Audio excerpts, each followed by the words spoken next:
ये कमाल से ये फरमाइएगा सर, ये गवर्नमेंट जो है एक जब शफाफ इलेक्शन करवाना चाहती है, वो ये चाहती है कि हॉर्स ट्रेडिंग नहीं होनी चाहिए, पैसों का लेन देन नहीं होना चाहिए, खरीदो फरोख्त नहीं होनी चाहिए, एक क्लियर किस्म का साफ क्रिस्टल क्लियर एक इलेक्शन होना चाहिए। तो आप उसके रास्ते में रुकावट क्यों मानना है सर? बिस्मिल्लाहिर्रहमानिर्रहीम। शुक्रिया जोसेफ। गुजारिश है कि एक किताब है जो 1973 में लिखी गई थी, एक मुत्तफ़िक़ा तौर पर उसको तहरीर किया गया, जिसको हम आईने पाकिस्तान कहते हैं।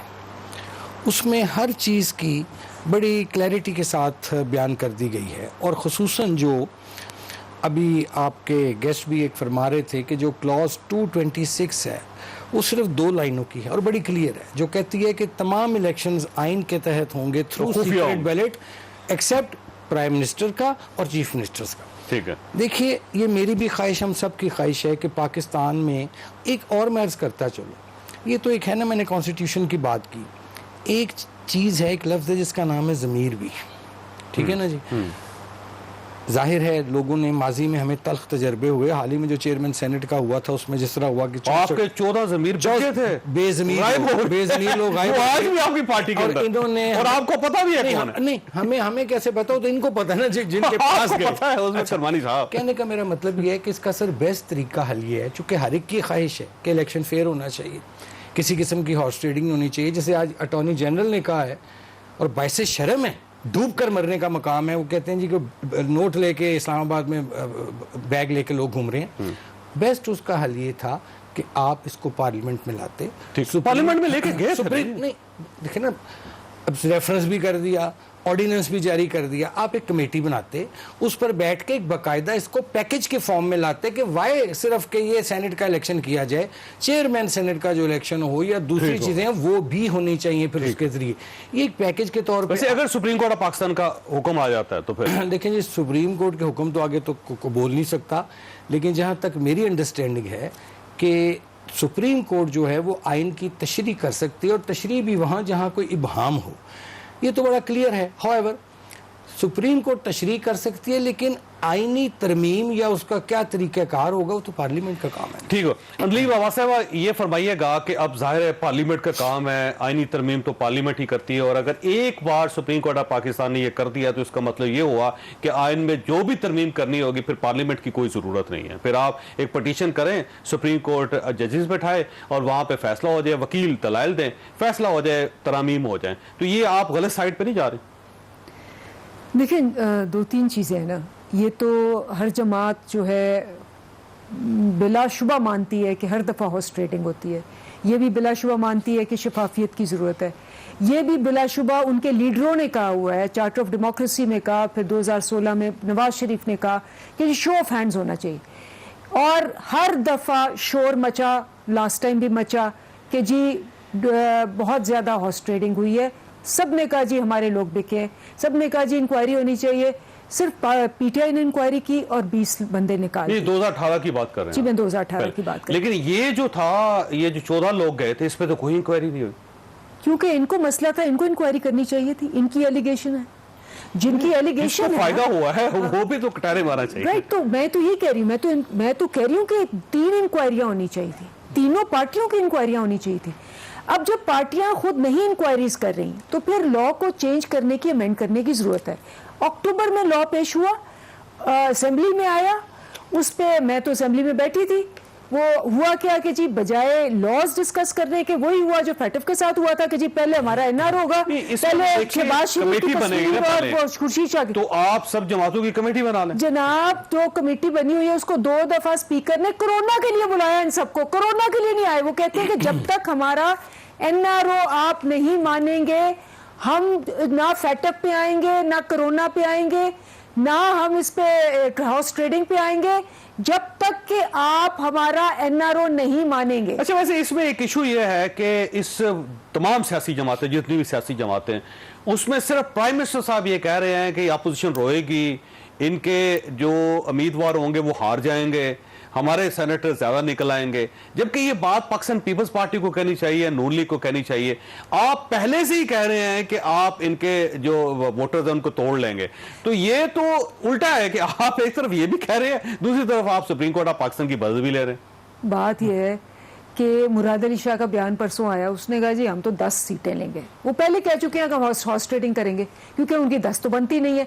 और प्राइम मिनिस्टर उनको कह रहे हैं कि तुम जितनी एक्सपेक्टेशंस लगा के बैठे हो, गिलानी साहब को लेके आ रहे हो और तुमने जितने घोड़े बाहर निकाले हुए हैं और जितने पैसे तुम इधर उधर कर रहे हो, एंड में तुम्हें ही रोना पड़ेगा क्योंकि इस दफा हुकूमत पाकिस्तान जो है वो पूरी कोशिश करी कि हॉर्स ट्रेडिंग ना हो। अब अवाम को तो पता चल गया ना। अटॉर्नी जनरल साहब को कैसे पता चला कि लोग नोट लेके फिर रहे हैं यहाँ पे इस्लामाबाद में, और अगर अटॉर्नी जनरल को पता है तो आपको क्यों नहीं पता? आप उनको गिरफ्तार कर लें। मेरा ख्याल है ये सब कह चुके हैं, ये सारी जमातें आज भी कह रही हैं कि हॉर्स ट्रेडिंग का कारोबार शुरू है। अब ऑब्वियसली जब तक कि आपके पास कोई एविडेंस नहीं होता। अटॉर्नी जनरल साहब ने यह भी कहा है कि पहले तो पैसे दिए जाते थे, अब हवाले और हुंडी के जरिए दुबई के अंदर ये हो रहा है। यानी attorney general Pakistan, government of Pakistan को रिप्रेजेंट करते हैं, उनके नुमाइंदे हैं, वो सुप्रीम कोर्ट ऑफ पाकिस्तान में ये कह रहे हैं। तो इसका मतलब ये हुआ कि गवर्नमेंट को पता है फिर कौन हुंडी और हवाले के लिए पैसे दे रहा है। सबको पता है छंगा मांगा किसने स्टार्ट की, नवाज शरीफ साहब ने इतनी तो मेहनत पकड़ लेना इनको। उसके बाद अब पकड़ रहे हैं। नहीं, आप फिक्र ना करें, आप अटॉर्नी जनरल से पूछें कि हवाला अपने और बंदों हुंडी भी के पकड़ जरिए रहे कौन हैं। पैसे दे रहा है? कोई नहीं जाएगा। हमने अपने बंदों से शुरू किया, 20 बंदों को निकाला, किसी के बंदे नहीं छोड़ेंगे हम, चाहे इनके हो चाहे किसी के हो। ये तो मैं आपको बिल्कुल फाइनल बता रही हूँ। शफाफियत के लिए अवाम को पता चल गया है कि ये खड़े हैं हॉर्स ट्रेडिंग के साथ, ये खड़े हैं अली के साथ। लेकिन अगर हफीज शेख साहब हार जाते हैं इस्लामाबाद से तो फिर तो गवर्नमेंट तो गई, गवर्नमेंट की जस्टिफिकेशन ही खत्म हो जाएगी। बंदे के जाने से तो खैर गवर्नमेंट ना जाती है ना ऑपोजिशन आती है, नंबर 1। नहीं, ये तो कौमी असम्बली में इलेक्ट करना है। अगर आपके लोग जो हैं सदर जाते हैं तो वही कबूल साहब की तरह अदम एतमाद देखें, आप अदम एतमाद की बात कर रहे हैं ना कि इस पे बिलावल साहब ने कहा कि लानी है, एहसन इकबाल साहब ने कहा कि जी आपके बंदे ही पूरे नहीं होंगे। बिलावल ने कहा टेस्ट है ना, ये टेस्ट है। अगर यूसुफ गिलानी साहब जीत जाते हैं तो इसका मतलब ये हुआ कि आपकी पार्टी कमजोर हो गई। अब तो इसका आपके हाथी भी निकल गए, आपके अंदर से भी निकल गए लोग। इसका दूसरा मतलब ये होगा कि हॉर्स ट्रेडिंग की है ना इन्होंने, फिर ही जीतेंगे ना। सही बात। ये गबोल साहब फरमाइएगा सर, ये यूसुफ गिलानी साहब इतने कॉन्फिडेंट क्यों हैं और आपकी पार्टी क्यों कॉन्फिडेंट है कि यूसुफ गिलानी साहब जो हैं वो जीत जाएंगे? इसका मतलब हॉर्स ट्रेडिंग का पूरा पक्का प्रोग्राम कर लिया आपने, बना लिया।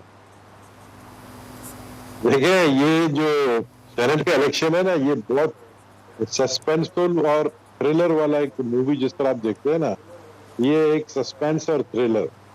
और मैं समझता हूं कि सारा सेनेट का इलेक्शन एक तरफ और इस्लामाबाद की एक सीट का इलेक्शन एक तरफ, क्योंकि इस्लामाबाद की एक ही सीट जो है ना आने वाले दिनों की सियासत का तयन करेगी और फैसला करेगी कि आगे क्या होने जा रहा है। मैं समझता हूँ यूसुफ रजा गिलानी 12 से लेके 15 वोट चाहिए इजाफी।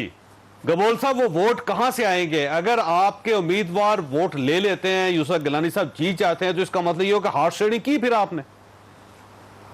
देखिए, हॉर्स ट्रेडिंग हम नहीं कर रहे हैं। हॉर्स ट्रेडिंग उसको कहते हैं कि अगर हम जबरदस्ती पैसा देकर, लालच देकर उनको कहें वोट दे। अगर कोई खुद कह रहा है कि हम जो है इस पीटीआई के पॉलिसी से सख्त नाला है, हम अपने हल्के में नहीं जा सकते हैं, लोग हमें जो है अंडे मार रहे हैं, टमाटर मार रहे हैं, लोग महंगाई की वजह से परेशान है, हम पीटीआई के इस पॉलिसी की वजह से बहुत ज्यादा ज़हनी बिल्कुल इसी तरह कराची के अंदर आपके एमपीएस और एमएनए जो आपके हैं वहां पे, वो भी ये कह रहे हैं कि क्योंकि हमने पिछले 15 साल से यहाँ पे हुकूमत कर रहे हैं और डिलीवर नहीं कर रहे, लोग हमसे नाराज हैं।